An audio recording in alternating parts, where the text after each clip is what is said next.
All right, if everybody's ready, we're going to begin. We're waiting. Courtney's going to be late and Maury's not coming in. All right, good evening and welcome to the July 20th meeting of the Falmouth Conservation Commission. This meeting is being held virtually via Zoom video conference. Please be patient. We'll do our best to be efficient and allow everyone to participate equitably. This meeting is also being broadcast and streamed online by FCTV in real time. As this meeting is being recorded by Zoom and broadcast by FCTV, please be cognizant of what you say, how you say it, what can be seen and heard in your background. I'd like to thank Alyssa and Josh tonight for taking on this meeting without Jen helping out. Probably going to be better. I don't see Kristen either now that I'm talking about it. All right. And of course, Mark. Welcome, Mark, always. Maury's not in tonight, and Courtney, I understand, is going to be late. So thank you guys for being on time and participating. And if you will, allow me to remind you that for commenting, I'll call on each of you at the appropriate time. Please refrain from speaking over each other. Also, all votes will be done by roll call. When I call your name, state your name and your vote, even if you've made the motion or the second. To our public participants, at any time during this meeting, you may enter any comments or questions via the chat function. At the appropriate time, they will be read into the record. The link and further instructions are located on the agenda. Per Chapter 107 of the Acts of 2022 regarding COVID-19, this allows for full public participation. Therefore, if you'd like to be heard on a specific hearing, let us know via the chat function. Then at the appropriate time, I will call for public comment. When you are selected, you will be moved into the hearing as a participant. As such, you must have your video enabled, be succinct and respectful of others. Public comments will be limited to 3 minutes each. Regarding RDAs, as an applicant, you want to hear a negative determination as it allows you to move forward with your project without the necessity of a full notice of intent application. And last, for the benefit of anyone waiting for a particular hearing tonight, and so that you're not waiting unnecessarily, the following hearings are expected to be continued: 57 Shorewood Drive, 0 Vineyard Street, and 27 Crosby Lane. And with no further ado, other business, Boy Scouts project, construct walkway and remove wire fencing. Mr. Kaspersick. Mark, who am I promoting up?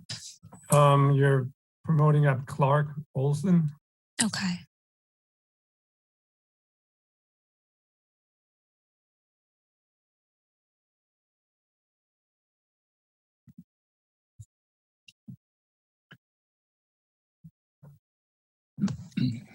Thank you so much for having me. My name is Clark Olson, and I am in Troop 42, based in Falmouth. I'm currently working towards my Eagle project, and I wanted to do something for our community. I met with Mark here, and we discussed a couple possibilities that could be done. And we agreed that the Matthews conservation area needed a bridge over Dutchman's Ditch. So the bridge has been sort of in the works for the past few years, and it just hasn't been able to get done. So do you guys have, we sent out an email, do you guys have a list of just some sheets of the presentation or no? We don't. Okay, I'm gonna share my screen. Good man. Thank you so much. So basically, connecting these two trails in the woods, there is a path, and it goes over as part of the Coonamessett River that just goes down. Over it, there are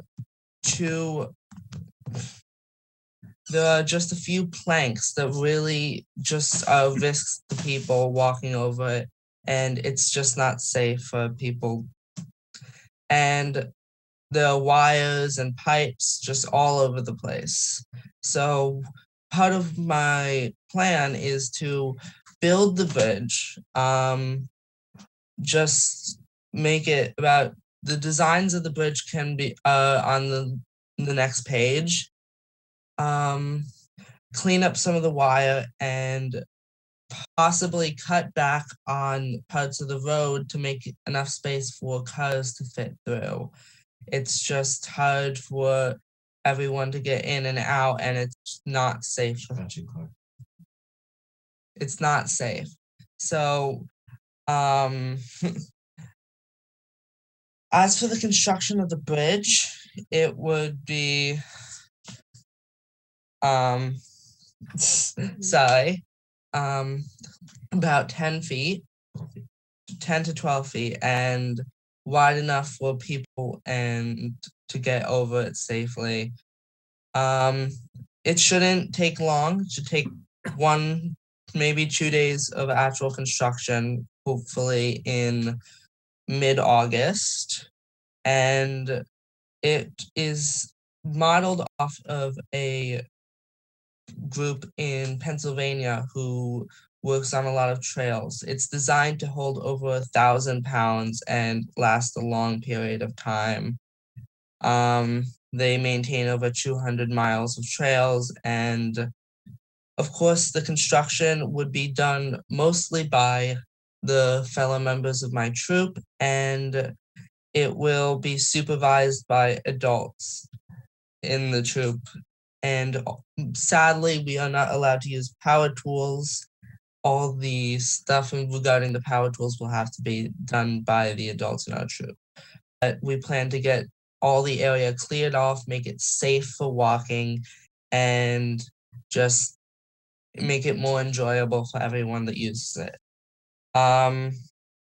The bridge plan is right here. It's basically just a simple walking bridge with boards across, 3 beams, and all the wood will be supplied by Mid-Cape in Falmouth.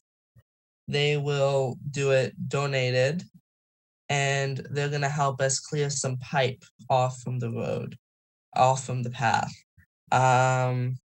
In the long run, I basically hope to make it safer and more enjoyable for everyone who uses it, and just make some memories. Thank you.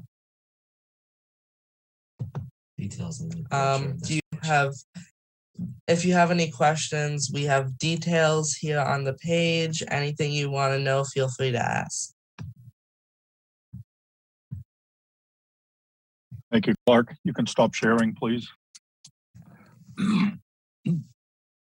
1 second. Just close it. Thank you. Okay. Thank you. Mark?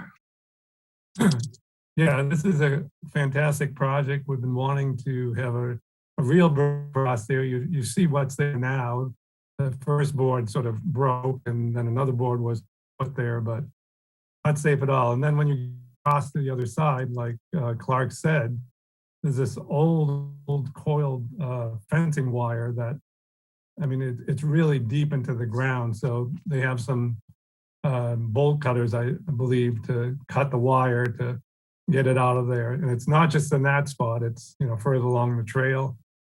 You also mentioned about there's a buried pipe that, you know, really does have to be cut, can't be dug out. So, I mean, this is going to be great once it's done. So it will make access just much easier getting across from the Matt Souza property over to the Dupee parcel.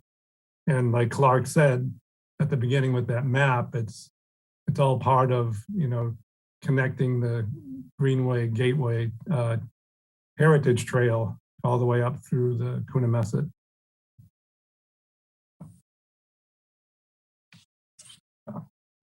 Excellent.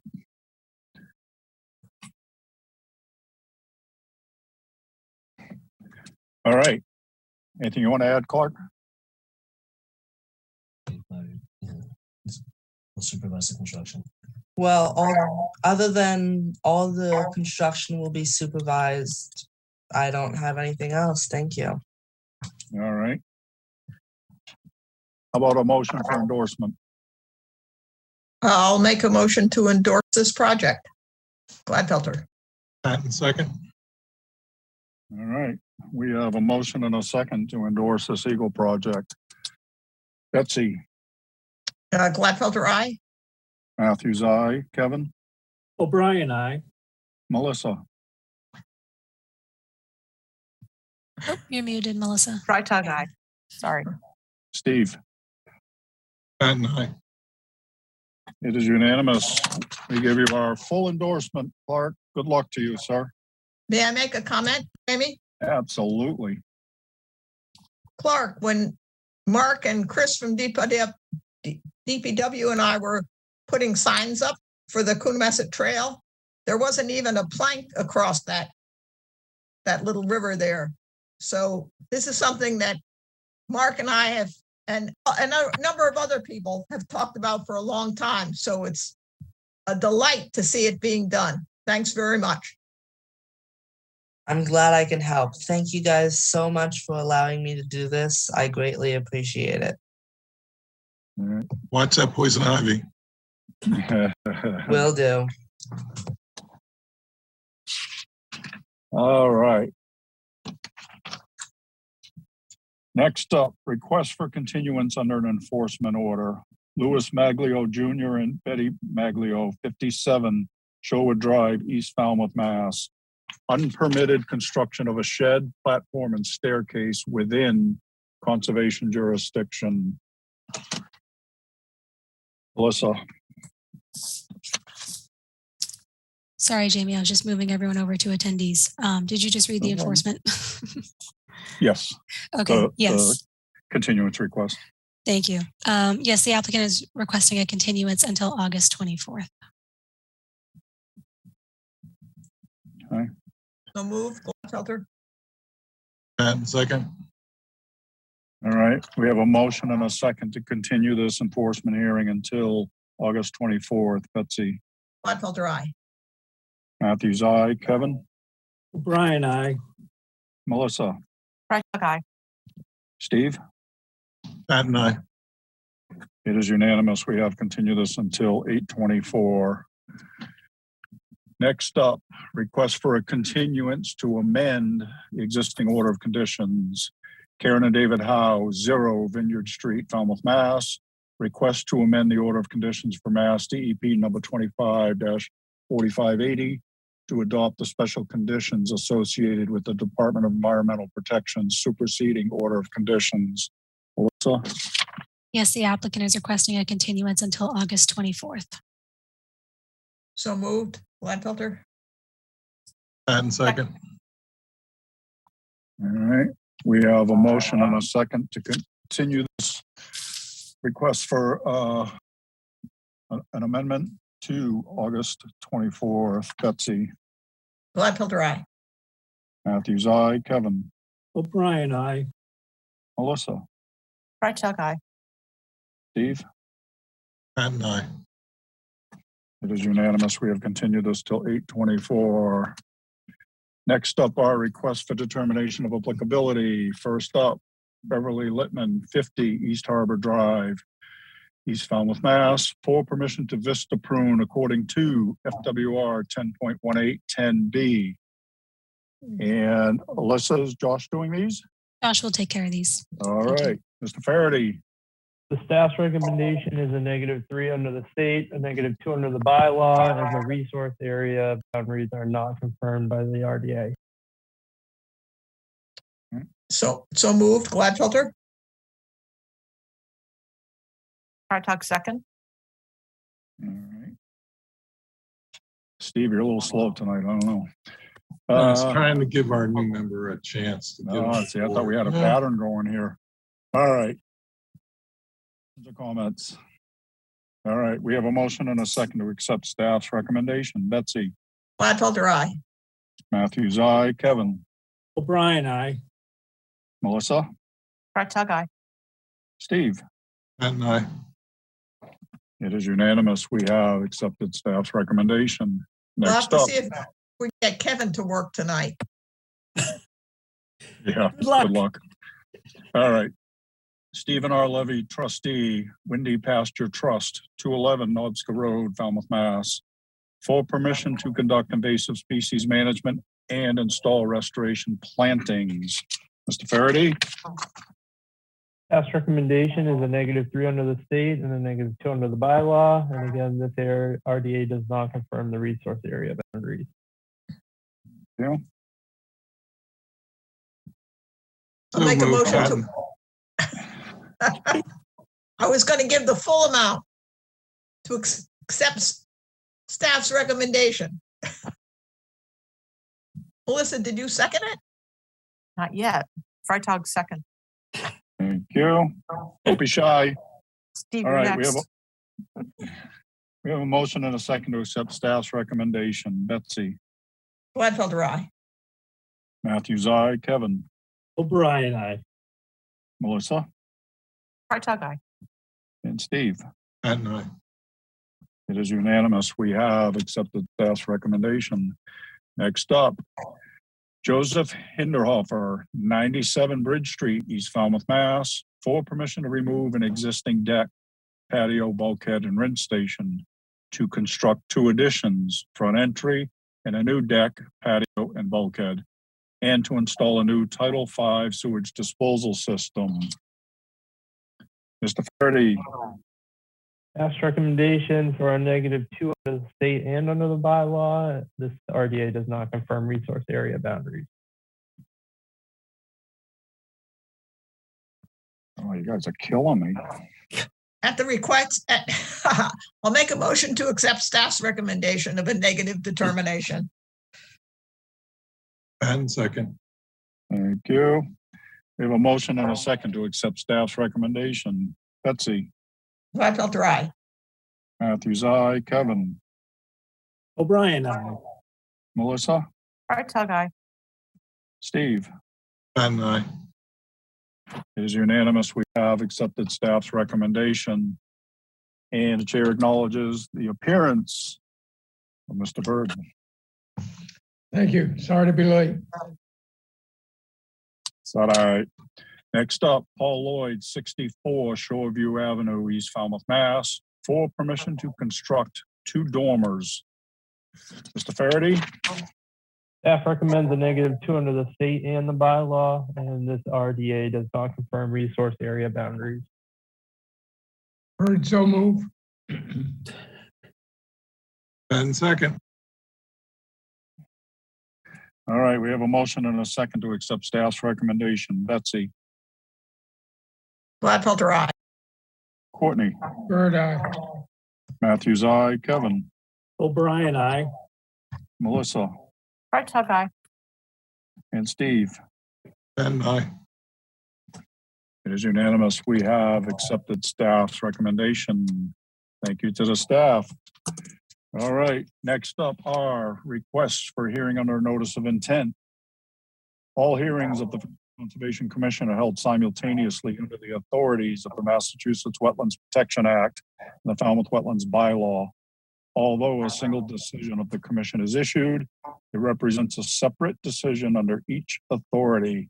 And as a reminder, public commenting is limited to 3 minutes.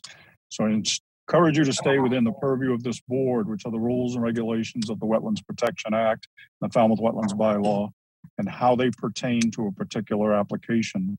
The chair reserves the right to stop any commenting that is disparaging or inconsequential to the hearing. First up, Peter S. Meyer and Elaine Marie Lynch, trustees, Peter S. Meyer Trust, 10 Mares Pond Drive, East Falmouth, Mass. For permission to reconstruct and enlarge a deck and to install mitigation plantings. Ms. Bergeron, Yes, Mr. Chair, I promoted Tom Bunker up to present his project. Hi, Tom. Yes. Hey, Alyssa. Mr. Bunker, you're up, sir. Thank you all. Glad to be back. My name is Tom Bunker, for the record, BSS Design. We prepared this plan for Peter and Eileen Meyer. And if I may, I'll share my screen and tell you all about it. Thank you, sir. Yes.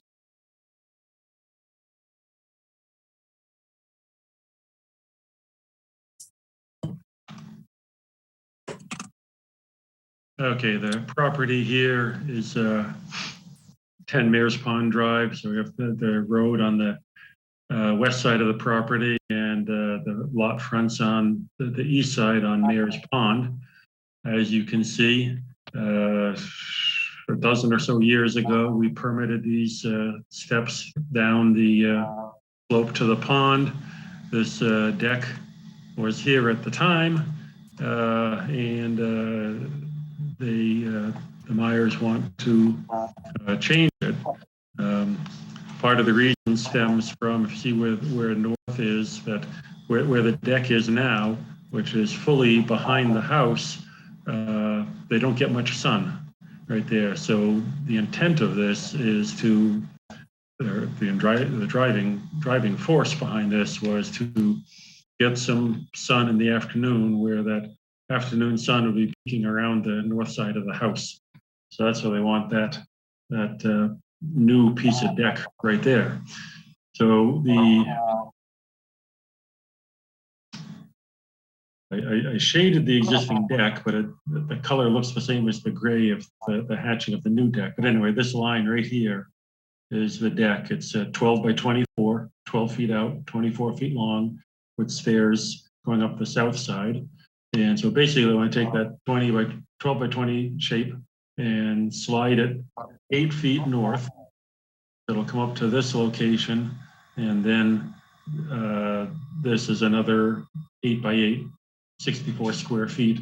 And there'll be steps in this location here from the higher level up to the deck. And there will no longer be steps from the deck down to the lower level.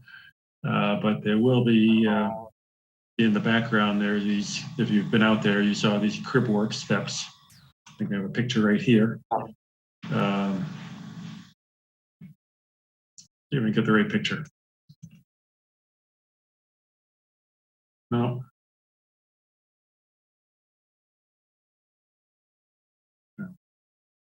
On the right of these steps, I know a better picture coming up here. That's it. Right now, these steps that go down and the foot traffic goes underneath the deck in this location. And so the idea here is to have steps going from the ground up to the deck level. And then those crib work steps will run along the north side of the property line. And the traffic will still turn and duck under the deck, not continue further toward the pond and go down the slope. The increase in mitigation requires 110 square feet of native shrubs. It's basically the 64 square feet is new, plus the deck steps there. It's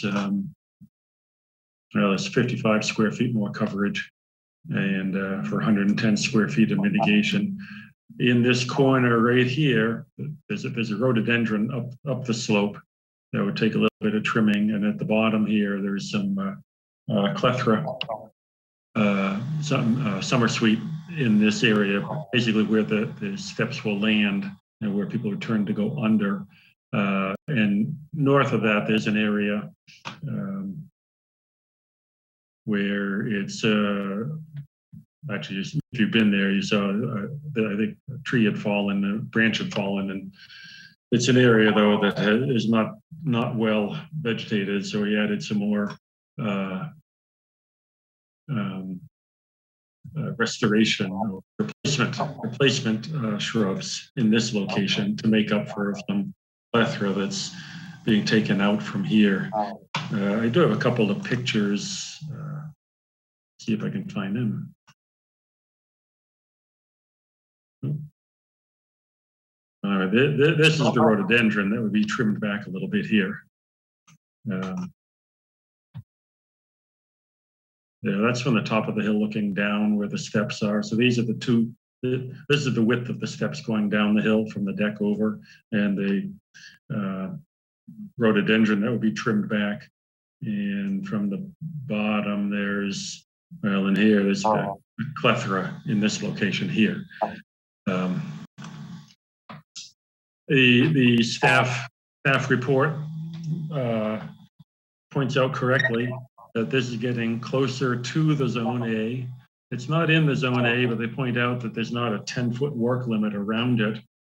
And I would like to point out and suggest that this is different from a house foundation. There will be at this one corner a hole dug for a sonotube or Bigfoot in this corner, and several others. But that's the closest the work will come, that there will be no equipment or even manpower that will have to walk around the corner to work on this deck. That is, once the footings are in and it's framed, they can work, frame it up and work from the top or from ladders from the side. So I would say that because this deck is elevated up a good 7 feet above the ground, plenty of headroom, people will walk under it. That in this case, certainly not the case of a house with a foundation, but I think in instances like this, a deck can be as close as 2.3. The existing deck is 4 feet, and the proposed deck is 2.3 feet. So it's moving basically, I think, 20 inches closer to the Zone A. But there still is a buffer there. And if you're other than I think this corner right here is this flag is the corner of the deck. There is a red maple here, but even that won't be damaged or have to be cut to build the deck with a post. That's actually the corner of the post. It's framed the same way. The post will be a foot in, but that's at the corner of the deck right there. So I think there's room to do it and do it without encroaching into the Zone A. I can suggest right now, offer that at the bottom of this area right here, we could put a 4 foot or an 8 foot length of fence, 4 feet sticking out this way and 4 feet underneath the deck, just so that nobody will venture beyond that line into the Zone A. So that's what I have. I'll take the share down now and take any questions. Thanks, Tom. Ms. Bergeron. Thank you, Mr. Chair. As Tom noted, our main point in the staff report was just taking note that under a new construction project, we ordinarily would require that 10-foot offset from the Zone A. This, however, is an existing deck and is being reconstructed. It will be moving about 2 feet closer to the edge of that buffer, but as Tom said, it is elevated. So that would be up to the board to determine how they feel about that, if there's enough room to manage the structure by either moving around the structure or underneath it. The only other comment I had was just a note that for the 110 square feet of mitigation, that would be about 13 shrubs if they were 2 to 3 gallons and planted 3 feet on center, which is typical requirements for mitigation. That's all I have, unless Josh has anything to add. Already? I'm all set. All right. Tom, will those footings be dug by hand? I think with the current requirement for footings, I don't think they can be. They can, I think, a mini excavator might have to, I don't know exactly what they put in, but there's like a 2 foot diameter. Some of them are precast, but either way, I think it'd be a little bit too much if they have to go 4 feet down and all to do it by hand. But there is room around the south side of the house to a little mini back there to do the work. Okay. All right, Commissioner comments. Betsy. I have no comments, thanks. Courtney. I mean, I only see the one small heart attack, and that's moving closer. And if the board doesn't feel that that's an issue, I don't feel it's an issue. An alternative would be to angle the deck so that it follows the line of the Zone A. And then you could add a little bit on the back side where you're further away and you still gain the same amount and you'd be a little further out. But that, I don't see that as a requirement. It's just a suggestion. Okay. Kevin.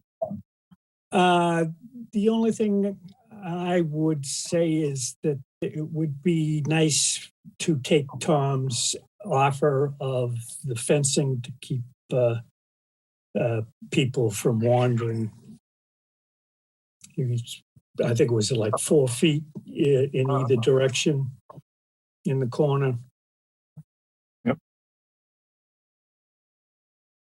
Okay. Anything else? That's all, Mr. Chairman. Okay. Melissa? I was thinking along the same lines as Kevin, that the 8-foot fencing, I think, would also help perhaps remind the mini excavator not to encroach upon anything that's in Zone A. I'd like to see the fence. Steve? Nothing to add, sir. Thank you. Okay. All right. Melissa, do you see anything in the public chat function, please? Nothing in the public chat at this time. Thank you. I'll make a motion to close the hearing and take it under advisement. Before you do that, Yeah. this is something I hate to say, and maybe Alyssa, you know something different, but I was just checking and I realized we might not have the DEP file number. Oh, yes, we do have it. You do? We do have it. Do you want to know what it is?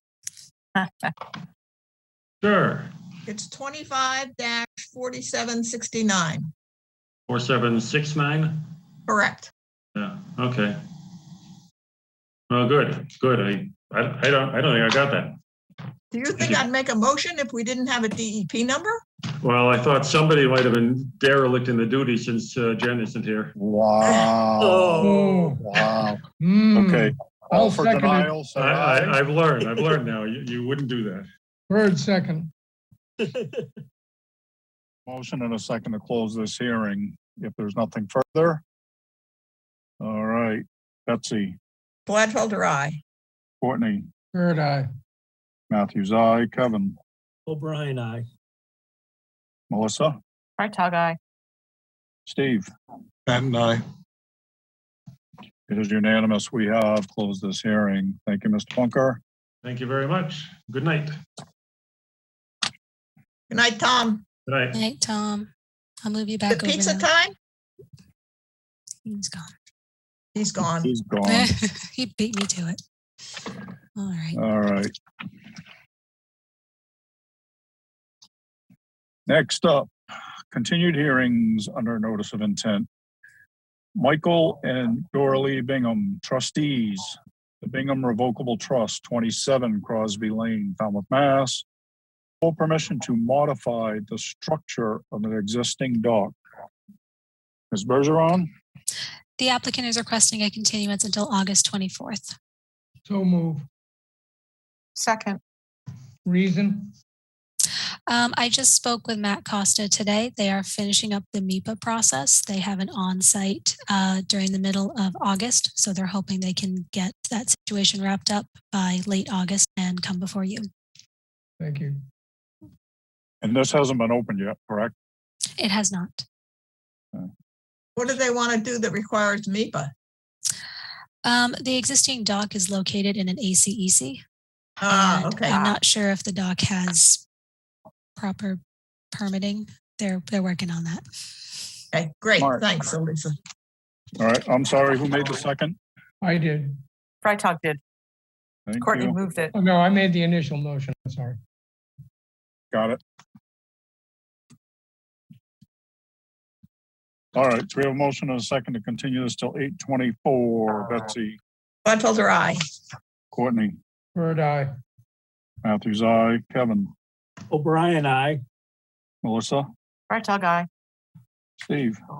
And aye. It is unanimous. We have continued this till 8:24. And I was remiss. Welcome, Melissa Freitag, our newest member. And Melissa, I'm sorry, I don't know if I told you, all the votes are done alphabetically. And that's really just for a formality on my part to make sure that everybody's covered. We're commenting, I might mix up just to get you guys off your lays, but just so you So know. alphabetically first name? Right. Yeah, okay. All right, next up. Thanks, Jamie. Walter Marone, 409 West Falmouth Highway, West Falmouth, Mass. For permission to reconfigure and replace the front yard landscaping, add a patio and hardscape, install mitigation plantings, and restore an area of unpermitted clearing. Ms. Bergeron. Yes, Mr. Chair, I have promoted Scott Faria of J.K. Holgram Engineering to present. Mr. Faria, is there anyone else that I'll be promoting up to a panelist? I believe Nick Marioni might be joining us by phone. By phone. Okay, I don't see him currently in attendees, but I'll keep an eye out. Okay, thank you. No problem. Mr. Chair, I have a question. Has this hearing been previously opened? No, it This has hasn't not been, been opened. Courtney. Okay, thank you. So the quorum is everyone here tonight. Mr. Ferrier, you're up, sir. Thank you, Mr. Chairman. Good evening, Mr. Chairman, members of the board. Scott Faria from Holmgren Engineering, representing Walter Marioni at 409 West Falmouth Highway. And we have a notice of intent before you for a couple of items. The first item that we have is a proposed patio hardscape behind the existing home that falls within the 100-foot buffer zone to a BVW. And that proposed hardscape is about 220 square feet. So as mitigation for that 224 square foot, I guess it is, intrusion into your buffer zone, we have two replication areas proposed on the property, one directly abutting the... Mr. Ferrier, may I interrupt you? Sure. Are you intending to share your plan? Sure. I hate to be asked that because all these spots and you don't have a plan up. Yep, I will give it a try. You can do it. Thank you. I appreciate the confidence. I also have it downloaded. If you can't figure it out, I can share it for you. There we go. Do you folks see it? Yes. Yes. All right, good. Thank you. And thank you for your confidence. So as I said, we have a, just trying to zoom up, we have a 224-foot hardscaped area right in this area here, right behind an existing deck to the home at 409. So this is 224 square feet.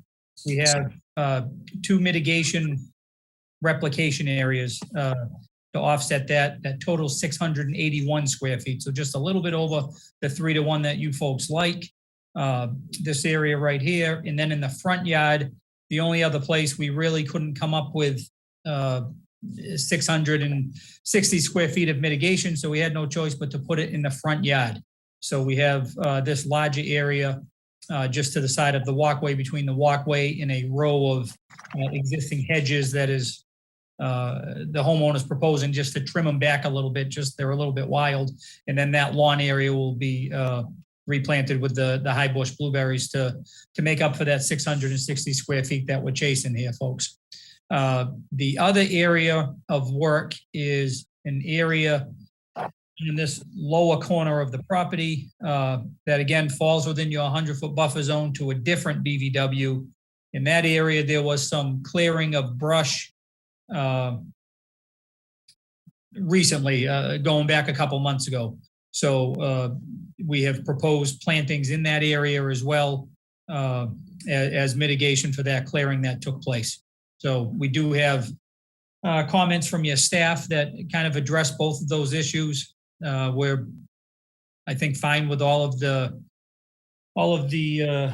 comments that the staff report brought up. So if there's any other questions, I'd be happy to answer them, sir. Thank you, sir. You can stop sharing now.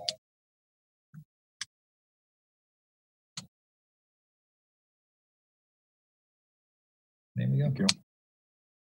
Ms. Bergeron.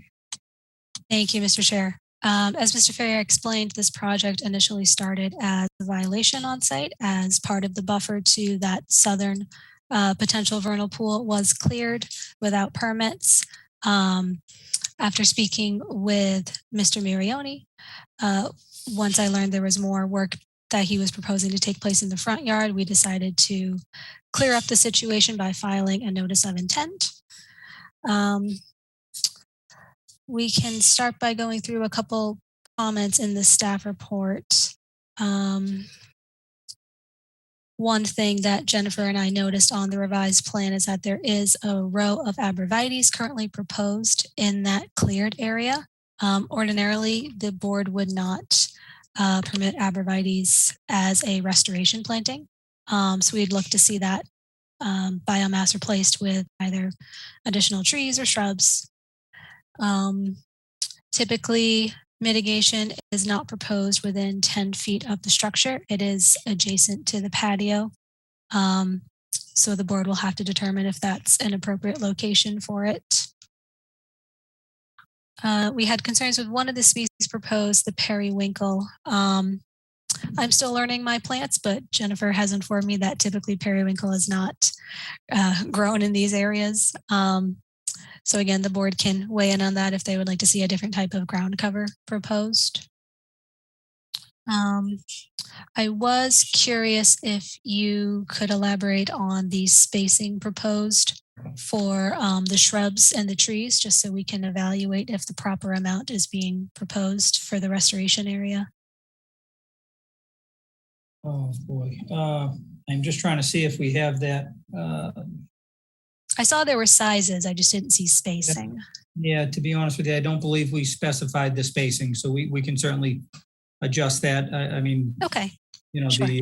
the area in the front, the blueberry area, they're pretty dense and right, essentially right on top of each other. But I think the areas in the back are probably a little more spaced. You know, probably 5 feet on center, I would guess. But we'll specify that on the plan as well.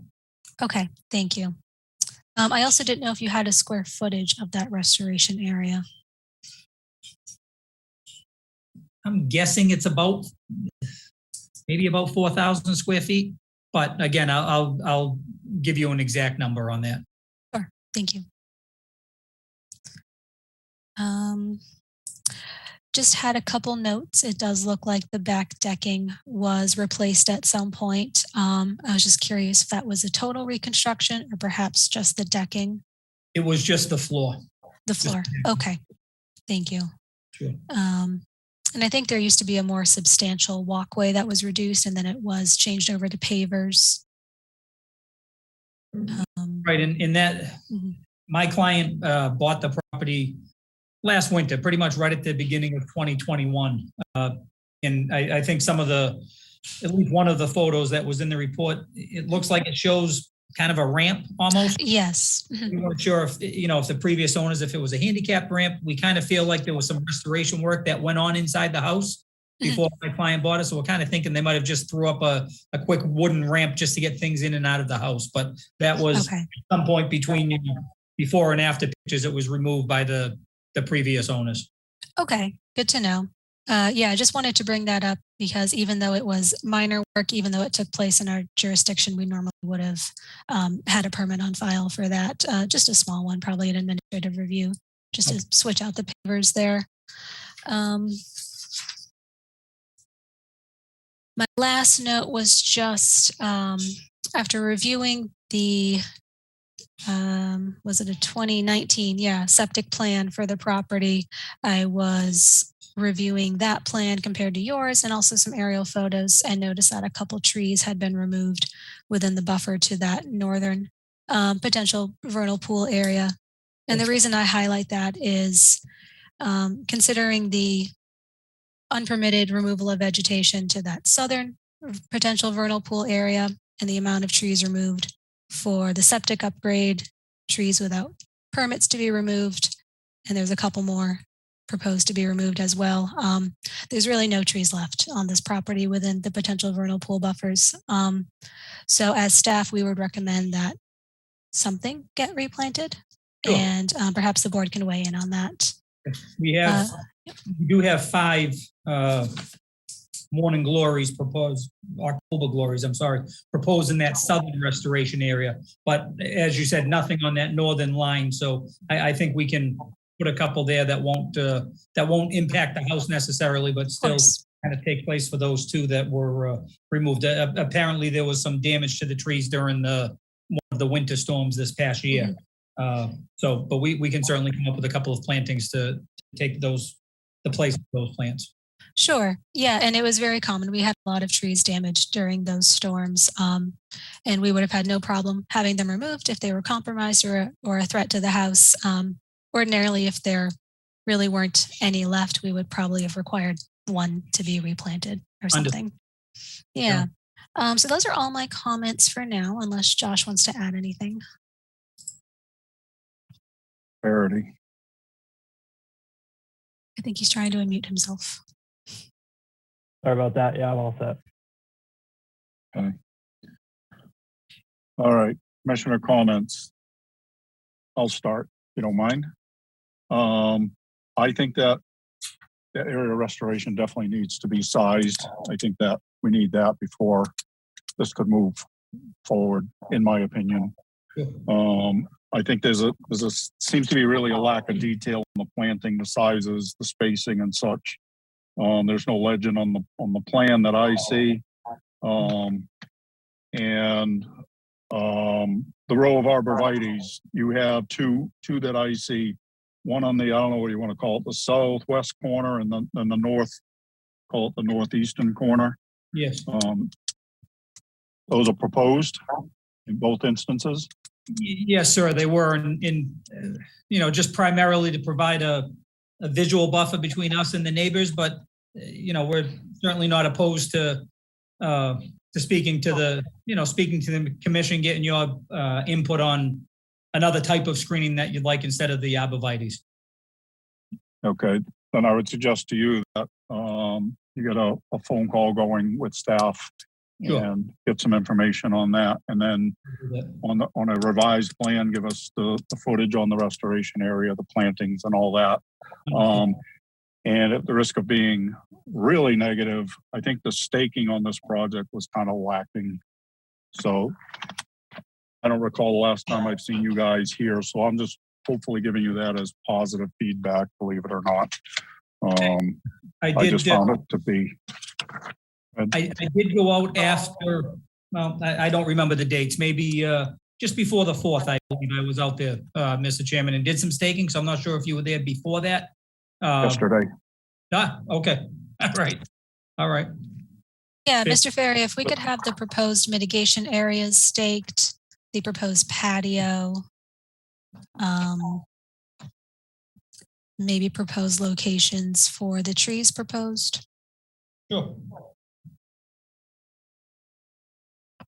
Sure, that won't be a problem. I mean, for future, we can give you, some input on what we like to see. It just makes the whole project easier. It makes everything to understand. This is it's not a real complex project. There's a lot of different pieces, so it's going to make your life easier as well as ours. So I appreciate that. Thank you.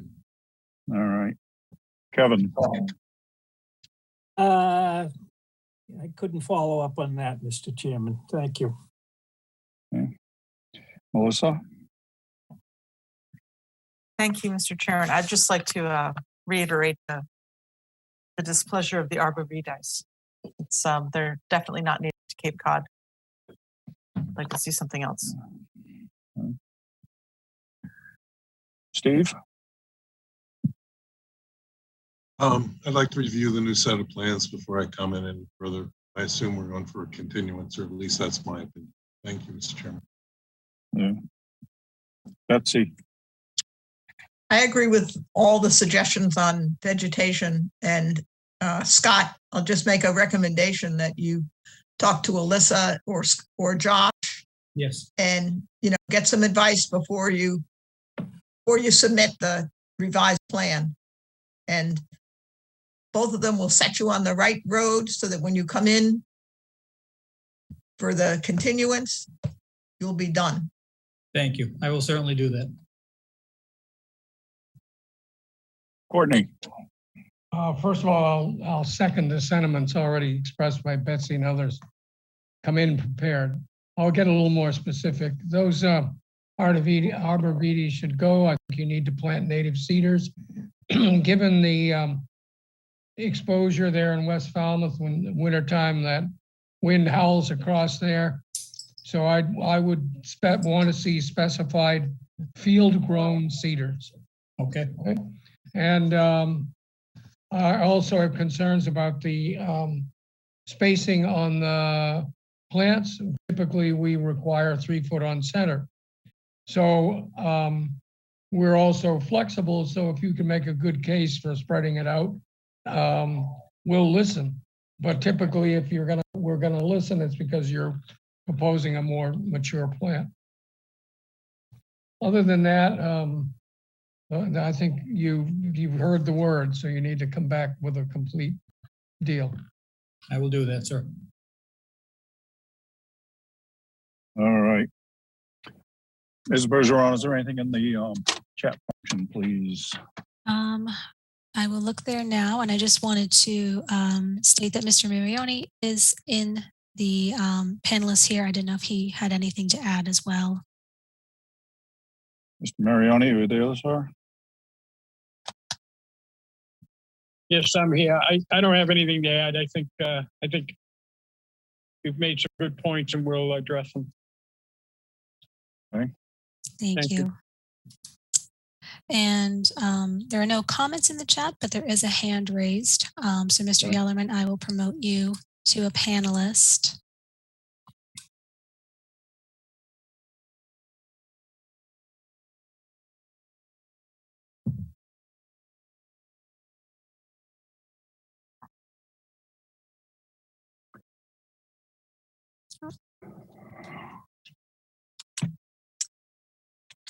Mr. Gellerman, you there? He's muted. Hi, do you hear me? Oh, Turn we your can video hear on, you. please. Hi. Good evening. There you are. I appreciate you giving me the opportunity to speak. My big thing I wanted to get across first is I want to have a good neighbor, and I'm not looking to start trouble. Me and Nick Mariano have been talking for a while before, and I want to keep it that way. My concerns, which a few of you have already expressed, the arborvitaes, I am totally against those. We did have a conversation, me and Nick, a while ago about putting in some type of other plantings. I just don't want to look like a landscaping that was done by a contractor. As you said that you don't want it to be a Cape Cod thing. That's not a Cape Cod tree. Some of the problems that we have, that's the issue of everything being taken down back there in that area, back near my shed, where the arborvitaes are going, or not going. We've lost a lot of our shade. Most of my lawn in the back there now is dead or very dry. We bought this house, we bought it because of the nature and the privacy of the area. And we're trying to get the privacy back, and we're also trying to get our shade back so we can grow our lawn back again. Some of the other things that we were concerned about with that was the wind problem in the wintertime, because we do get a lot of wind going through our area, and I don't want to have any damage to my house or the trees falling down. The trees that we were looking for that you would have mentioned already, so I think that Court Mr. Bird had mentioned with the cedars. I had spoken to some landscapers in the area, and they also recommended that. My big concern is when things are planted again, I don't want plantings that are put in that haven't grown yet. I want mature. We've had big trees back there before, and I don't want plantings that my great-grandchildren get to see again has grown. We'd like to have our privacy back, and we'd like to have at least 2 feet above our shed, so it's covering the area. Other than that, the areas that you're working on, the other stuff, I have no problem with. I trust you guys will take care of that. The one other concern that I have a little concern about, and I don't understand if the plans I see here is in the front of his house at 409, are you taking down all those trees and just putting up this fence again? I don't know if anybody can answer that for me. I believe the large tree in the front, right, Mr. Feria? So the large tree will be removed. That's and correct. then along the road. And then the row of hedges across the front to be removed and the picket fence put in its place. Okay, so my concern with that is when all those come down, people driving down the street are now going to see my house even more. I'm going to lose more privacy. We're going to have more sunlight coming into us, more wind blowing towards our house. I don't have a problem with maybe shutting down what's there and keeping up those, but I've already lost a lot of my privacy in the backyard. And we've been trying to be very patient with all the trucks going in and out, in and out, in and out. And I understand that's part of what you're doing. But taking down those big area in the front, it's concerning to me and my wife because we're going to lose privacy at our home. People down, I don't need to look across the street and see the Chappie Grill, the post office, the liquor store. My house in the front doesn't have that problem. We have trees just like that running along the front also, which I never plan on taking down. I'm afraid once these are taken down, it's just going to open up the area more to more sunlight and to more problems and more traffic, more noise, more wind, more dirt. Okay. I just don't think that's right. There's not a row of shrubs in front of your house, is there? Yes, there is. There is a row of hedges in front of your house. It goes all the way up to the wires on the poles and everything. I mean, we don't plan on taking those down. If I took those down, I might as well just open my house and make a commercial area out of it. I just feel like it's going to be a commercial area once I see all those trees come down. Because I don't want to see the Chappie Grill every day, and I don't want to see all the people coming in their house into the place over there. And I don't want to hear more traffic, and I don't want to hear more wind, and I don't want to have more sun, so more of my money gets burned. So I mean, I don't want to drag this on, but I think you've gotten my point. I appreciate letting me talk. Thank you. Thank you for the input. Mr. Byrd? This is a tough thing, and obviously our concern, and basically I'm reminding you, Mr. Gallagher, of what we're here about. Mostly we're here about, enforcing the regulations. We're not, strictly speaking, dealing with, issues that aren't directly related to it. That said, the question really is, if this is within our jurisdiction, the question would be, do we have documentation on how high the shrubs that were taken down were, that obviously are a privacy issue? Because in my mind, if there's going to be a restoration, it only is appropriate the restoration be that the plants put back are the same size as the ones taken down. So I'm throwing that out for whatever bombshell people want to take from that. And maybe the homeowners can get together and work something out. Would absolutely do that. Excellent. All right. Is there anything else in the chat function, please? Nothing else in the chat. Thank you. All right, Mr. Ferrier, what are you thinking, sir? I would like a continuance, please, Mr. Chairman. Okay. Alyssa, do you know what we have for dates available? How far out are you looking to go, Mr. Ferrier, in order to get the plan to us a week ahead of time and then time for us to chat as well? I'm not sure of your meeting schedule, to be honest with you. Okay, so we are not meeting on next week. We are not meeting on August 17th, and we're not meeting on September 7th. So we could do August 10th. We could do August 10th if you could get us the plans by August 3rd and a little before then so we could chat. I certainly will do that. Okay. I'll have something over to you early next week, and I'll certainly speak to you before I send over the plan so we can get a little more clarification on your input and make sure we're doing what you're looking for. Sure. And Jennifer will not be back in the office until Tuesday, the 26th. So that would be the earliest for us. Okay. Right. We'll let me get a couple something new right after. No, at the request of the applicant, I'll move to continue this to the 10th of August. Gladfelter, second. All right, Mr. Ferrier, I think you got cut off. Did you have something else? Just making a smart comment, sir. You don't need it's fine. Thank you. We like those. Thank you. Thank you. All right, if there's nothing further, we have a motion and a second to continue this till August 10th. Betsy. Gladfelter, aye. Courtney. Bird, aye. Matthews, aye. Kevin. O'Brien, aye. Melissa. Freitag, aye. Steve. And aye. It is unanimous. We have continued this until August 10th. Thank you, Mr. Farrier. Thank you, Mr. Gelman. Good night. And Mr. Marione, I'm sorry. Thank you.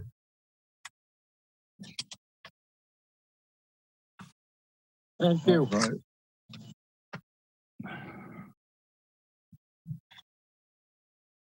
All right, next up, Christopher and Jennifer Lemley, trustees, Osprey Nest Realty Trust, 96 Chappaquay Road, Falmouth, Mass.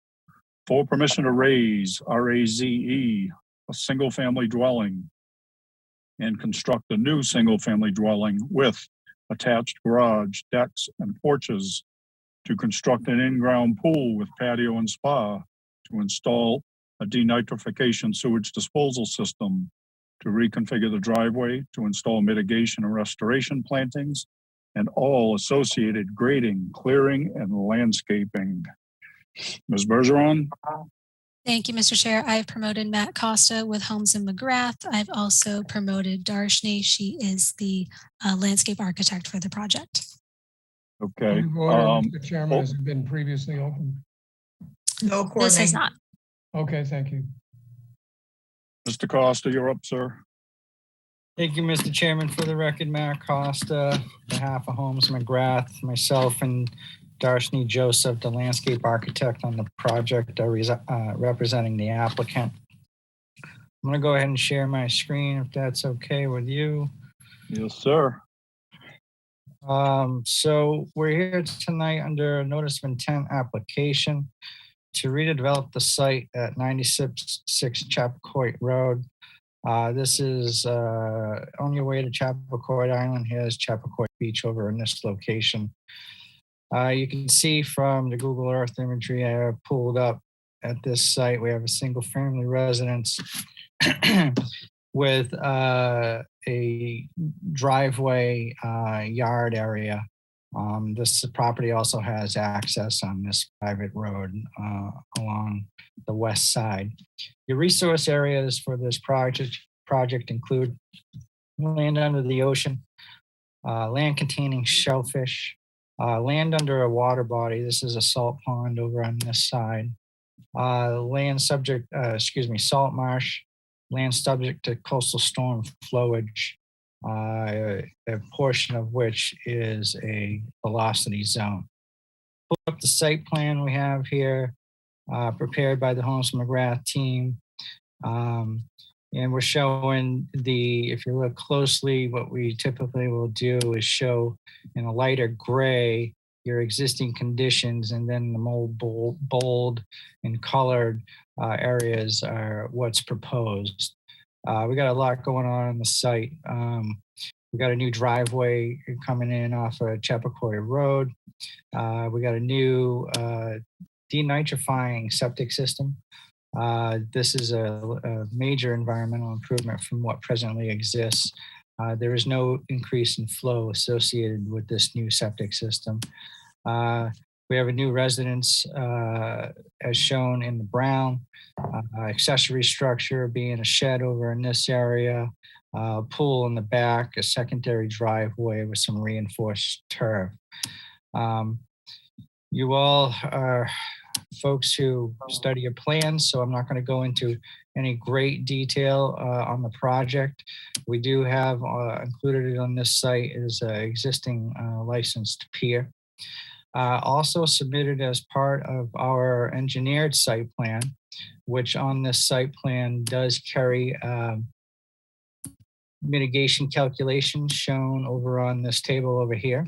Because we are expanding what you would consider impervious area within buffer zone A and B, and in some instances, removing some vegetation and replacing that vegetation.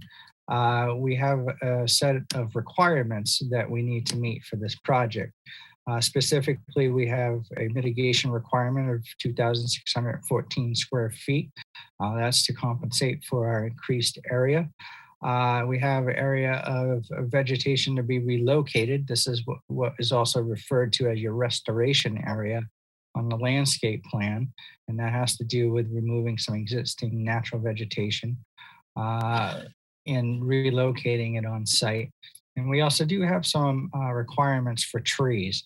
You see with the X's denoting the tree locations where the trees will be removed. We're proposing to replant on a 1-to-1 ratio those trees. If I jump over to the landscape plan that Darshni prepared, she prepared a very robust landscape plan and site design, which came out excellent. This is the color version of the plan, just sort of keep things simple. In your red here, you have your mitigation, restoration, planting areas. You can see the 3 different areas on the site. And then you have this mitigation reserve area, and most of you are familiar with this being a recent requirement for an offset or a future reserve area to compensate for the reinforced turf parking area. So for the benefit of Melissa, what this is this is an area that we're setting aside to compensate for this reinforced turf area in the event, only in the event that this reinforced turf area fails, that it just becomes an impervious surface that is not supporting any vegetation. Otherwise, this area will not be planted with mitigation plantings. We did work closely with staff through this process. The Homes and Morass team, in particular, Jeff Johnson and Darshni, worked with Alyssa and Jen through the development stage of the project and up prior to filing. We did receive some late-breaking comments last week having to do with some information that we weren't aware of. In particular, there was some clearing in this area. If you're still following my cursor out in the front of the street, in front of the house close to the street, by the previous owners, that was dealt with through an RDA. It was determined that that area to be allowed to revegetate naturally. We had initially proposed some mitigation in this area if you are familiar with the previous plans that were filed and reviewed them. The new plans that we filed last week, we removed that from the mitigation area and we moved things around so that we could meet the requirements and essentially incorporate that former RDA information into the project. We did receive some other comments from staff through by commission members, and we did make some changes to the plan that included highlighting the 25-foot offset to the velocity zone. So if you zoom in here real close, the blue is your velocity zone, FEMA velocity zone, and then this blue offset to it is your FWR 25-foot landward offset of that velocity zone. We also added first floor elevation to the plan, and Darshni made some changes with plant size, and I think even a species or 2. We did receive some recent information from recent comments from staff today. Well, I think we received it late yesterday afternoon, but I read it today, and Darshni and I went over it. And the staff comment was that as this plan is drawn now, we have a lot of the trees that are to be replanted included in this area. And their question was, are we essentially taking credit for the trees that we're taking down and having to replant? Are we taking credit for that as mitigation? And it was a good question. And Darshni ran through the calculations, and where we are with it is that we have a total mitigation requirement of 2,614, and then a restoration of 628. When she looked closely at these areas, we have woody shrubs of 650, And then 3 trees as part of the mitigation requirement get us to 2150. So you see at the 2150, we're short of the 2614. So that leaves 464 square feet that we are essentially replanting trees in that area, but those are trees that we're removing on the site. So it could be perceived as a double dip, if you will. So what we're proposing to do is to replant or relocate rather 9 of the JV trees that will make up the 464 square feet. And we'll replant in the place of those trees. We're going to replant the area with some woody shrubs, a mixture of the current list there. And Darshni is obviously available for questions and can articulate, maybe give you some more color on that. But that is the comment from staff, and what we're proposing in relocating those trees is to submit a revised plan tomorrow, showing those trees in a different location and shrubs in their place. Additionally, staff did have a question about the size and spacing of the shrubs. And not to take words out of Darshni's mouth, but she looks at this from a landscape architect's perspective and sizing the plant area based on not only just the size, because we are using not just 2 gallons and 3 gallons, there's larger plants here, but the mature height or what they're going to grow into. And again, she can give you some more color on that. But that is the staff's comments that we receive, and we hope that that answer adequately addresses them. We do believe that this project meets all the applicable performance standards as outlined in our notice of intent application. And we are respectfully requesting you issue an order of conditions. And together, Darshni and I would be happy to answer your questions. Thank you. Thanks, Matt. Ms. Joseph, would you like to add anything at this point? At this point, no, I think Matt covered the main points regarding mitigation planting and restoration planting and the changes that I would like to work on. And I would like to submit a revised planting plan tomorrow. Okay. Thank you. All right. Ms. Bergeron. Thank you. Just a thank you to Matt and Jeff and Darshni for answering all of our staff comments over the past 2 weeks. And I think if the commission were to close the hearing, the only comment I would have is once the revised plan is received, perhaps I can either review the photos or go back out to the site and just make sure that the new location for those proposed trees is appropriate. But that's all I have. Thank you. Unless Josh has anything. Mr. Faraday? Nope, that was well said. Okay. All right, Commissioner comments. Who did I interrupt? All right, Commissioner comments. Steve, we're going to start with you. Thank you, Mr. Chairman. For me, this was a difficult plan to try to follow. What had been there, what was removed, and the tremendous amount of native and non-native just growth everywhere. Such a spectacular site, and it was fascinating. But my questions were more back in the area of the swimming pool, but that's probably out of jurisdiction. I'm not certain about that. No, it's all jurisdiction, Steve. Oh, it is, of course. So, and where, if I could just see the map again on that area particularly.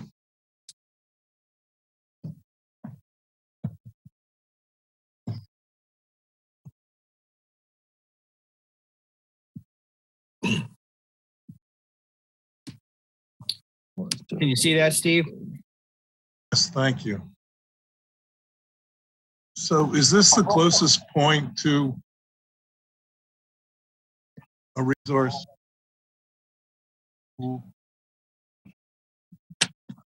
Well, your buffer zone A is out over here. So are you talking about the closest point within the buffer zone A, or are you just closest point period to that wetland over there? To the wetland. Yeah, the pool structure is the closest structure to the wetland area. Yes. Again, sometimes the plans just don't, I couldn't get back into that area as well as I thought I should. So I should have come up the other driveway. But I don't have any specific questions, Mr. Chairman. Thank you. Okay. It's a pretty complex plan. I mean, there's a lot of information on it. Yeah, we're trying to work more with colors too, as going forward to make these easier to follow. So you should be seeing some improvements along the lines going forward. That does help. I mean, I know you guys, because you're assembling the plan, so you see it in the layers that it is. You know, typically by the time we get it, it has all the layers on it. So it's, you know, sometimes it's not as easy as you might think. No, it's a change we're implementing now. And so you will start to see that on the Holmes McGrath plans going forward. There'll be more color, especially for resource area specific items. Yeah. And I like the reserve area. I like that's addressed now. I know Jen's trying to push it, but it's nice when you guys actually do that. So thank you. Betsy. Matt, I know there still be a lot of trees on the site, but could you tell me how many trees you're taking down? Darshni, correct me if I'm wrong, but I believe it's 16. Yes. And what's the caliper inch of those trees, and what size trees are you replacing them with? I don't know I haven't counted up all of the caliper inch trees. They are noted on the plan, but Darshni, could you elaborate on the sizes being planted? Right. So the trees that are proposed are it's Ilex opaca, the holly, the cedars, and the tupelo. So I've indicated approximate heights for the cedars and the tupelo and the holly. 6 to 8 feet for the holly, the cedars around 5 to 6 feet, and the tupelo 6 to 8 feet. But if you want to have a caliper indicated, we could do that. That's Matt knows this. That's required in the regulations. Well, it says that you have the option to require up to caliper inch per caliper inch, but we have done many projects where it was not replaced on a caliper inch per caliper. Well, that's true, but you have to give us the number of trees and the number of caliper inches. And that's how you decide if you have 16 trees and 800 caliper inches and you're replacing it with 16 2-inch trees. Information to make the. Yeah. Okay, we can tally those up for you. Those trees sound pretty decent size though. Yeah, I mean, we're looking at 14s and 12s and 16s, 18s. It's large. Oh, I mean, the proposed trees are pretty good heights, so that's, you know, somewhat indicative of caliper. I'm not saying it's even. I'm just saying that it's, you know, right. 2-gallon trees. Well, I mean, even like, I'm sorry, Betsy, go ahead. I know Matt likes to provide the information that is requested in the regulations, and that's how the regulation reads. Sure. All right. Anything else? Nope, that's it. All right, Courtney. Matt, as you know, I was reelected as the official curmudgeon of this commission. Oh, so, sorry, Matt. So on that score, I'm going to throw a little bit of a wet blanket in there. I think you should ask for continuance. And the reason I say that is I know you want to move the project on. You've done a very good job of presenting it. And Matt, you've gotten excellent at presenting your projects over the years, so I commend you. But at the same time, this is a complex plan. And if, and I think we, you know, once you've made the revision, I think we need to have the opportunity. We may not take advantage of it, but at least to take a whack at it. And so I think it should be continued for a week or whatever the next continuance is to do. Okay. On that note, when we're requiring continuances on certain projects, I mean, just to remind you guys, you know, when it comes back in, you know, we need to focus on why it was continued, not start the whole project over again. You know what I mean? And that's true. Not to say that we've done that. But I'm just taking the opportunity to throw that out there because I'm on my soapbox tonight. What can I tell you? All right, Kevin. I tend to follow Courtney's recommendation. Thank you, Mr. Chairman.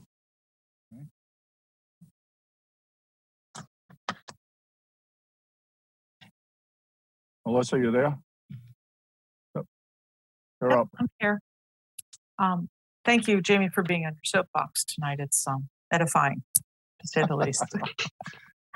I have actually Makes you go, why the hell did I sign up for this, huh? Yeah, actually, I mean, I've been around a long time, and I know the property, and familiar with the size of the vegetation that's already there, and have a lot of questions that I'm not going to ask right now. I like the concept though of the sort of the spare land there in case the reinforced turf driveway ends up becoming impermeable. But I'm looking at all the patio work that's going in and all the I'm wondering about perviousness, imperviousness, and what happens when the storms come in. I like Courtney's suggestion. And I'm going to leave it at that for now. Okay. So if you're amenable to that, I'm just going to make the comment that, you know, it sounds like it's just the plantings that need to be addressed a little bit more. It's not bad at all, but that sounds like that and any impervious surface calculations. Those All I right. do believe are all on the plan, and the impervious surfaces in the mitigation are tied together. So Alyssa could probably bring Melissa up to speed, or perhaps even answer a lot of those questions. And we can continue and submit the revised plans and even review the tree locations with staff so that next time we can move through. Good approach. Melissa, you had something else? No? No, I was going to suggest that that's why I'm not asking the questions now, because I'm going to go to the office and ask them. Okay. And I'd be happy to chat with Melissa and Steve and try to help them understand the complexities of the plan or go back to the site. Okay. All right. Melissa, do you see anything in the chat function, please? Nothing in the chat. Okay. Mr. Costa, what are you thinking? Well, I know that our client is extremely eager to move forward, but and we can act quickly with a revised plan. But I think it's largely, you know, I would like to have reviewed with staff and the tree locations okayed for the next hearing. So, Alyssa, when do you think we could get that to work out? So we are not meeting next week. The earliest would be August 3rd, but I will caveat that with the fact that Jen will not be back into the office until Tuesday. So I'm not sure if we could meet on that day, discuss everything, and have it done by the 27th for revised plans to be submitted a week early. We can try for that, or we can bump it to the 10th. Why don't we try for that? We'll submit a revised plan with our best shot at it, and then maybe even we could peel off a little time where you could look at it and have it That would be fun. teed up for Jen when she gets back. Sure. Okay. So I would request to, what did we say, the 3rd? The 3rd, correct. The 3rd. I'll make a motion to continue this to the 3rd. Obviously, if it can't work out, they can continue it again. And I think when you come in, it sounds like you can get things worked out so it's a slam dunk. I mean, that's the goal. Okay. So anyway, that's my motion. I'll second. But Matt, I still want the. Oh, I didn't forget about you, Betsy. All right. Did not forget about you. That's not possible. All right. We have a motion and a second to continue this till August 3rd. If there's nothing further. All right. Betsy. Gladfelter, aye. Courtney. Bird, aye. Matthews, aye. Kevin. O'Brien, aye. Melissa. Hartog, aye. Steve. Matt and I. It is unanimous. We have continued this until August 3rd. Thank you, Mr. Costa. Thank you, Ms. Joseph. Thank you. Thank you. Thank you. It's a beautiful project. Thank you. All right. Next up, request to amend an existing order of conditions. Dana Roden, Requisite Harbor Preservation Trust, 48 Requisite Harbor Road, Falmouth, Mass. Request to amend the order of conditions for Mass DEP number 25-4430 to permit an additional 57 linear feet of reconstruction located between the two previously reconstructed sections of the revetment. Ms. Bergeron. Thank you, Mr. Chair. I have promoted Jeremy Packard with Foth Engineering. Mr. Packard, is there anyone else that I'll be promoting today? Oh, you're muted, sir. Thank you. I said, yes, please. If Dana Roden's in the audience, if you could promote him. Absolutely. Quorum. Hasn't been open, Courtney. Thank you. I thought it had, but anyway.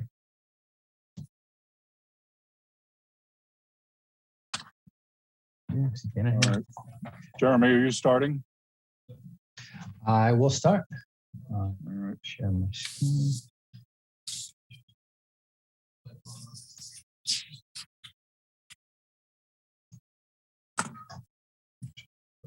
First. Okay, good evening, everybody. My name is Jeremy Packard. I'm with Foth Infrastructure and Environment. I'm here tonight on behalf of Salt Pond Bird Sanctuaries and Requisite Harbor Preservation Trust to request what we expect to be the final amendment to this project. Been before you a couple times, and I'm sure you, right. I'm sure most are familiar with this project. But we propose to reconstruct an additional 57 feet of existing stone revetment between the two sections that we have already reconstructed successfully. I'm going to share the plan. So Dale Briggs is our contractor. I'm sure most of you have seen the work already. It's really coming out great. We're very happy with the project. We had reconstructed this section here, which is the most exposed section on the revetment. We call this the northwest wedge. And then we moved over to what we call the dumpstone wedge here and the causeway section. These were the most exposed areas and the most damaged areas when we did the initial inspection. And so the construction money was really focused, the funding was really focused on these two areas. Since the project has, frankly, it's gone so well that the owners and the proponents have done some additional fundraising that was successful. And we're basically looking to bring Dale Briggs and his son back to reconstruct this final section between the two pieces and really finish off this kind of north-facing part of the structure. So it's the same. There's no change to the work plan that was already previously approved. I just had never shown this area being reconstructed in the past. We didn't anticipate to get this far and to have this request. So I had not previously asked for it to be authorized. But same work plan as before, same staging areas, one parking lot, one probably halfway up the footpath, and then one out here, right at the intersection of the footpath and the causeway. So they bring the vehicles up, the construction vehicles, and then they will have to build back down. That's the only, I guess, the crux to this extra section we're doing here is that they will have to build themselves temporarily back down into the intertidal zone and reinstall this temporary road seaward of the existing revetment to use as both as access, but also as a work platform. Right, so they use large stone, nothing small, nothing granular, no sand, obviously no organics, nothing like that. It's large stone that we're able to pick right back up off the substrate when as we work our way back out of here. Right, so they build their way to the end here, and they will place their toe stones, build up from the bottom, and then work their way back as they dismantle this temporary access and rebuild the revetment. Previously, when we had done the same work before, the way we handle it is I do a pre-construction eelgrass survey. You can see we have the limited eelgrass shown here already. We've been monitoring that very closely. I know that's one of the major concerns with this project is the proximity to the eelgrass. So we just really try to stay on top of this and make sure that the temporary access is being placed well away from and minimizing the placement in the intertidal zone. So my work process is to I'll get out there in August. We have a time of year restriction anyway. We're not expecting for Dale to return to the site until late September. We're looking at right now. So I'm looking to get out there in August. I'm going to resurvey the limits of the existing eelgrass and just make sure that we don't have anything closer than we did previously. Then let Dale place down his temporary road, and then I'll get out and survey the limits of the temporary road after it's installed, but before the work begins, just to make sure we have some separation. And then once that temporary access is pulled all the way back and everything temporary is taken out of the intertidal zone, I go back in and I do a final as-built survey, both of the eelgrass and of the substrate down in front of the revetment, just to be sure that there were no changes in any of the elevations, any of the contours. And that's really the long and short of it. We're just looking to do this final section. We do actually anticipate this to be the final piece of work, at least for this effort. The photo again, and with that, I ask for your questions. Yes, sir. I'm sorry, you cut out a little bit there. Yeah, you can stop sharing.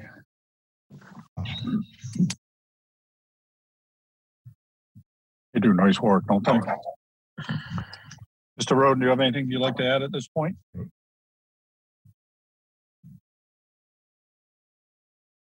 I don't. Thank you very much. All right. Ms. Bergeron? Thank you, Mr. Chair. Staff did have 2 comments on the staff report that were previously addressed by Mr. Packard. He did send us over via PDF and a hard copy of a revised plan that has a PLS stamp on it and has a revision date. He also clarified that the only new item on the plans was on that page 1, which is the plan that he showed, just highlighting that middle section as where the work was going to take place. I did email to the board and to Mr. Packard that DMF did have a few comments. I'll just read them aloud for everyone's benefit.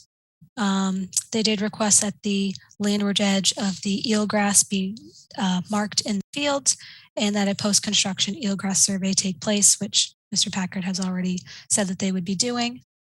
Their second note was that the repair should be in the same footprint of the existing structure, which it will be. Any beach fill that is necessary to bring onto the site should just be the appropriate grain and slope. They're also recommending that staging take place upland, which it will. And then they just recommend the appropriate containment techniques be used to prevent debris and runoff from entering into the waterway, into the eelgrass. and to avoid any fuel spills. So I just wanted to add that into the record. That's all I have. Thank you. Mr. Faraday, you have anything to add? Sure, I have a comment and one question for Jeremy. The project looks amazing. I've been out there a few times now. You have quite a bit of material stockpiled closer to the gated entrance. Are you going to have to bring in a lot more material? How far do you see that going? They will be bringing some additional material just to build that that access road. It does take a fair amount. They'll use whatever they can out of that stockpile, but a lot of that is kind of granular, sandy stuff that we don't really want to place back in the intertidal. We knew that. Well, we expected that we would be coming back this fall, and so they didn't do a full cleanup of that site. So I guess the answer is they'll use what they can, and then when we do the full cleanup after we're done with this part of the effort, they'll haul away anything that's left over. Thank you. All right. Commissioner comments. Kevin, you're in the hot seat. No comments other than I hope that they do as well on this, what I perceive as the last section, as they did on the first two. Wink, wink, the last piece. Yeah. I'm kidding. Melissa. A couple of questions, actually. First of all, the original repairs out at the knob, the order of conditions is from February of 2019. I wasn't on the board or on the commission then, so am I part of this? Is this considered a new application, or is this a continuation of an old one that I wasn't part of? It's new. It's an amendment. It's an amendment to an old one that I wasn't a part of. Yeah, but it's an AOC. You can be part of it. I can be part of it. That's what I wanted to know. Okay. Then just, yeah, that's fine. You did a great job on the earlier bits. So I'm hoping that you'll continue with the same standard of work. Thanks. Thank you. We're going to finish strong. Yeah.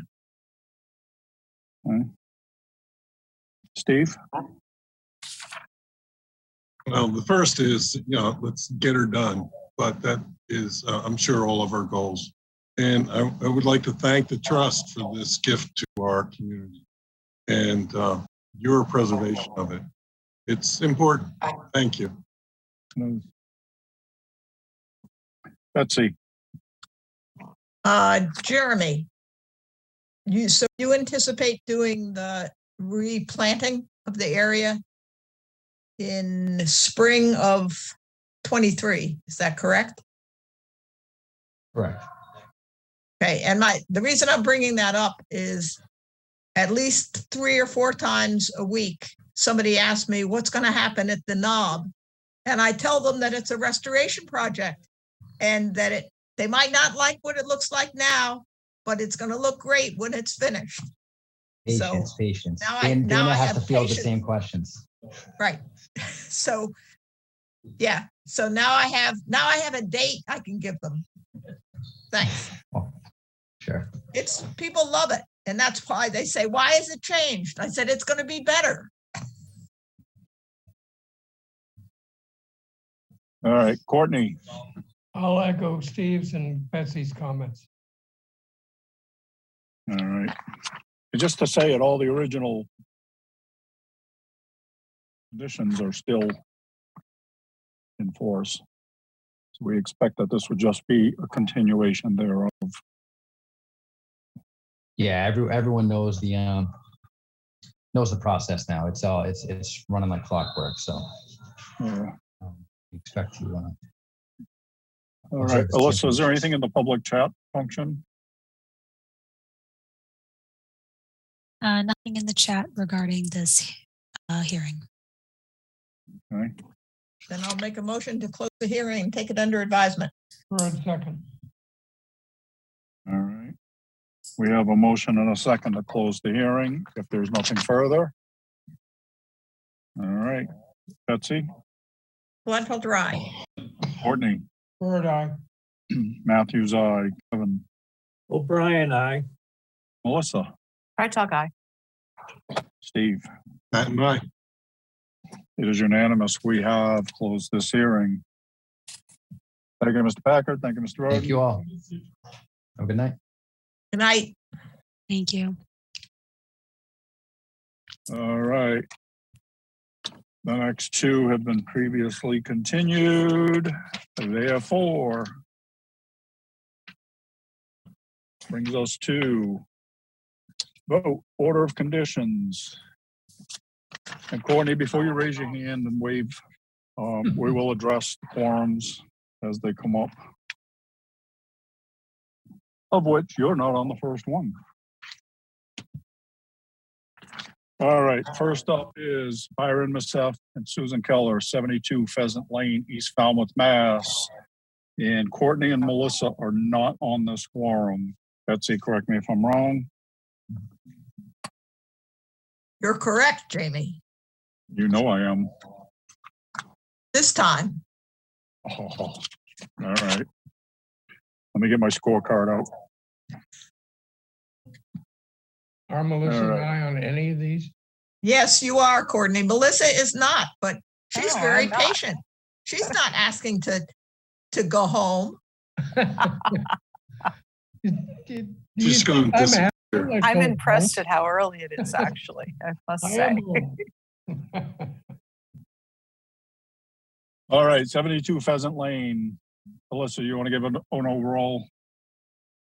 Absolutely, yes. So 72 Pheasant Lane started out as a dock project, and then we continued it for about a year to clean up some other issues on the site. So we talked about replanting the mitigation area in the backyard area. We talked about restoring some salt marsh and beach area. This is the, I think it's like a lap pool in the front yard, and they're working on reducing the driveway. I do have several notes as to things that we had talked about and potentially conditioning. Should I run through those, or would the board like to chime in first? I'll go through what you have first. Okay. One comment was to add land under ocean to the plan and have that revised and submitted. There was to be replanting of the salt marsh in addition to the cleared brush area on either side of the public access.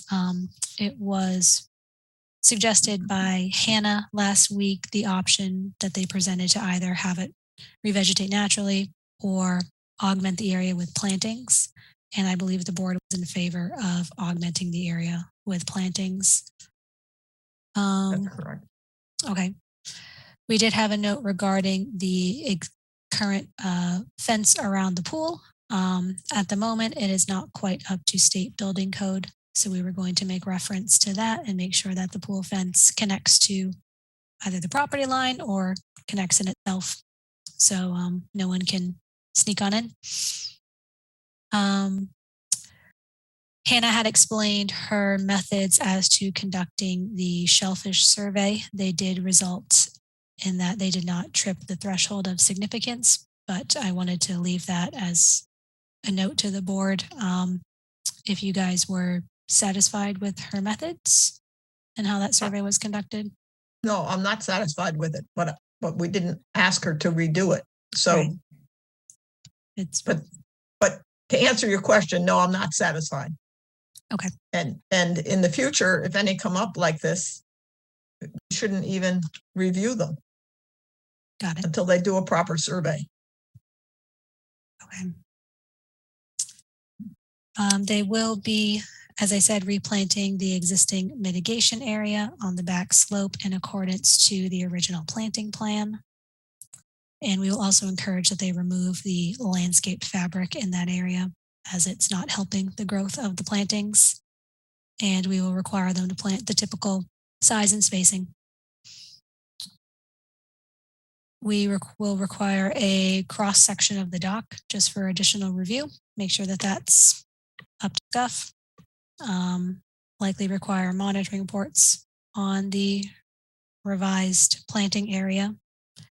And I had spoken with Jennifer regarding the removal of the unpermitted gravel driveway, and she had suggested having them remove it by a date certain by about 30 days. I didn't know what the board had in mind for that. That's all I had. Okay. So just to say it, the fence is out of our jurisdiction with the exception that when they do it, they probably want to do an RDA or even administrative approval for that. But we can't enforce the fence. That's the building department. Just to say it. All right. Does anybody have anything they want to see in there? All right. What are you thinking, folks? Well, Melissa wants us to give a date. So If that was something you were interested in requiring its removal by a date certain. I mean, it's 30 days. Yes. So part of the driveway currently, it might be shell actually, but it's hardscape, and part of its reduction is to mitigate for the installation of the pool and avoid adding mitigation plantings. But that's impervious, no? What happens when you remove it? Would have to I be believe restored they're to going- something, correct? I think they'll just reseed it as lawn. That's what it was previously. Okay, but explain to me why it needs to be removed, please. Sure. I know you just said it, but what I'm getting at is it's impervious. I mean, it's pervious, no? I said that wrong. Typically, you guys consider shell to be an impervious surface, or rather a pervious surface that does not support natural vegetation. The driveway was expanded at one point without a permit. And so partly they're removing the unpermitted section and then shrinking it to make up for the pool. Yep, I skipped that step. Thank you. No problem. Okay, so yeah, I think the 30 days is reasonable. Okay. You agree, Betsy? Did you say that? Yeah, I'm thinking nothing's growing very much now. All right. But that was just who knows whether we're going to get rain in the next 2 months. Want to give them more time? Want to give them until September 15th? Yeah, let's give them till September 15th. Okay. Anything else?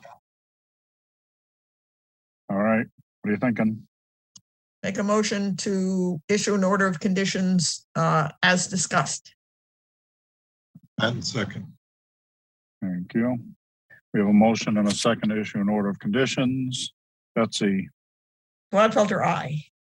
Matthews, aye. Kevin. Brian, aye. Steve. And aye. All right. It is, we've issued an order of conditions.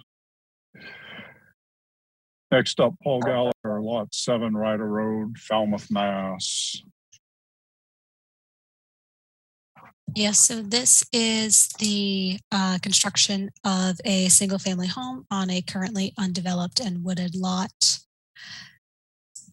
There is a coastal bank delineated on the property, but it was deemed insignificant according to the regulations. They're also installing a septic, doing some minor grading.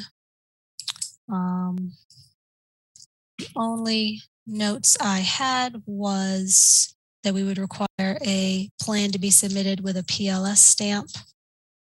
Tell you the truth, I can't remember if they've done that or not already. I'll have to check when I'm back in the office.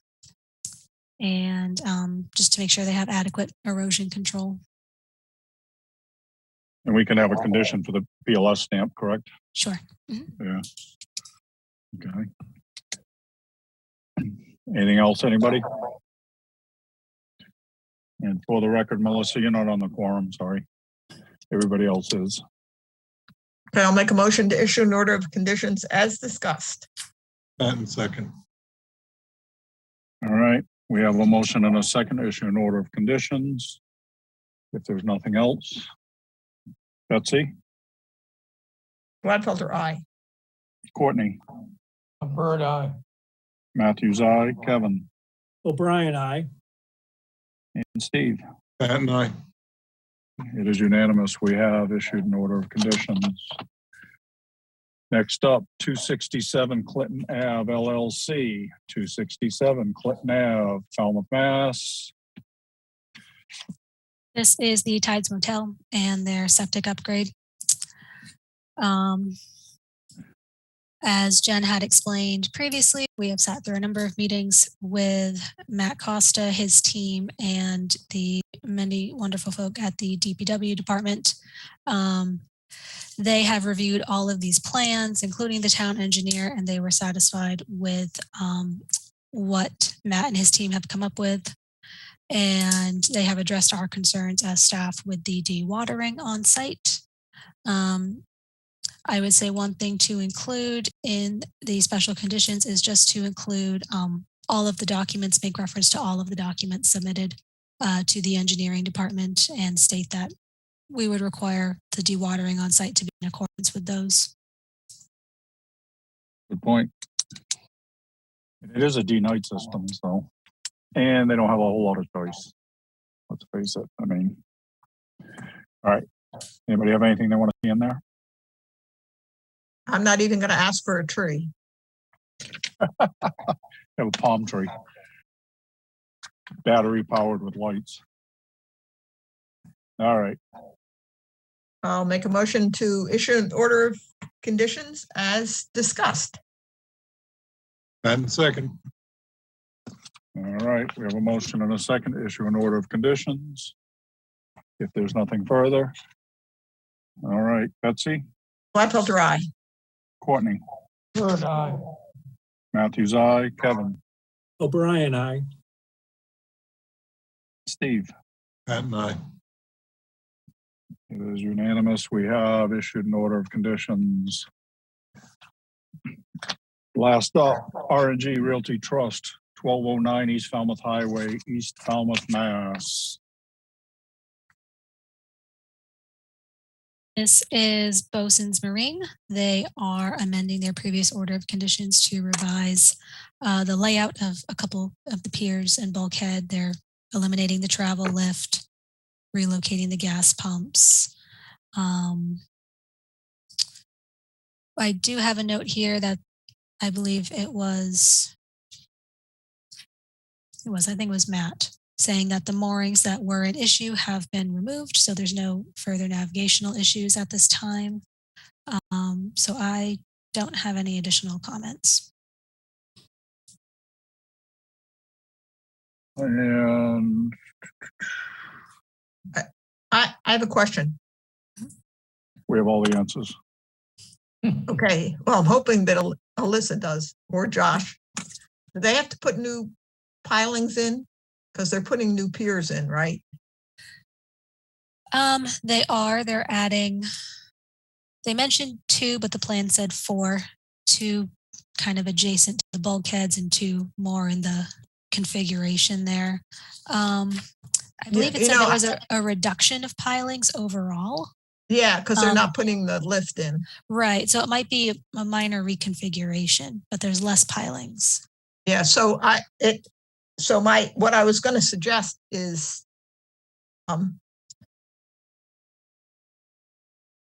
whatever they use, sediment curtains or something, but I realize it's the amended order of conditions, so all the conditions from the first order are enforced. Correct. So that's fine. Perfect. Yeah. So you want me to make a motion? Jamie, you want me to make a motion? Well, let me ask, does there anybody else have anything else they want to see in there? All right, Betsy, you're up. Okay, I make a motion to issue an order of conditions for this amended order of conditions as discussed. And second. All right, we have a motion and a second to issue an order of conditions. If there's nothing further. All right, Betsy, Gladfelter, aye. Courtney, Bird eye. Matthews, aye. Kevin, O'Brien, aye. Steve. Pat and I. It is unanimous. We have issued an order of conditions.